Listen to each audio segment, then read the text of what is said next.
സാംസങ്ങിന് ഈ ഫോണില്ലേ ഫ്ലിപ്പ്, ഈ ഫോൺ ആരും മേടിക്കരുത്. കാരണം ഏകദേശം 40,000 രൂപയുടെ പണിയാണ് ഈ വർഷം ഈ ഫോൺ തന്നത്.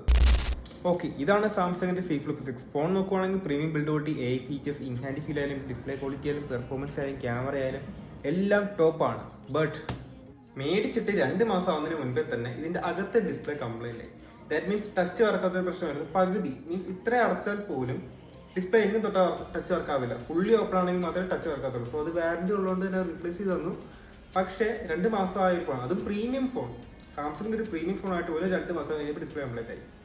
അതും കഴിഞ്ഞ് ഇപ്പൊ ലേറ്റസ്റ്റ് ഇന്നാണെങ്കിൽ ഫോൺ ശരിയാക്കി കിട്ടിയത്. ഇത് പിന്നെയും അടച്ചു കഴിഞ്ഞ ഫോൺ തന്നെ സ്വിച്ച് ഓഫ് ആയി പോകും. ഫുള്ളി ക്ലോസ് ചെയ്ത ഫോൺ പിന്നെ ഷട്ട് ഡൗൺ ആണ്. പിന്നെ തുറന്നു കഴിഞ്ഞ് പിന്നെ നമ്മൾ ഫോൺ സ്വിച്ച് ഓൺ ആക്കാൻ നിൽക്കണം. സോ അതും ഡിസ്പ്ലേയുടെ കംപ്ലൈന്റ് തന്നെയായിരുന്നു. അതും അവർ വാറന്റിയിൽ റീപ്ലേസ് ചെയ്ത് തന്നു.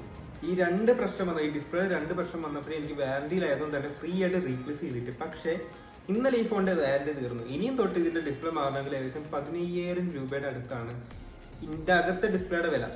ഈ ഒരു ഡിസ്പ്ലേയുടെ വില 15,000 രൂപയാണ്. സോ പ്രീമിയം ഫോൺ എടുക്കുന്നത് അതും കൂടെ ഒന്ന് ആലോചിച്ചിട്ടും എടുക്കുക. പ്രത്യേകിച്ച് ഫ്ലിപ്പ് ഫോൺ എടുക്കുന്നവർ ഒന്നുകൂടെ ഒന്ന് ആലോചിക്കുക, വേണോ വേണ്ടായോ. ഞാൻ ഒരിക്കലും റെക്കമെൻഡ് ചെയ്യില്ല ഈ ഫോൺ എടുക്കാൻ. വളരെ ചുരുക്കി പറയാമെന്നുണ്ടെങ്കിൽ സാംസങ്ങിന്റെ ഡിസ്പ്ലേ ഉണ്ടല്ലോ, ഇത് ഒട്ടും റിലയബിൾ അല്ല. ദാറ്റ് മീൻസ് ഇന്നിപ്പോൾ ശരിയാക്കിയില്ലേ, കാരണം നാളെ അടിച്ചു പോകാം.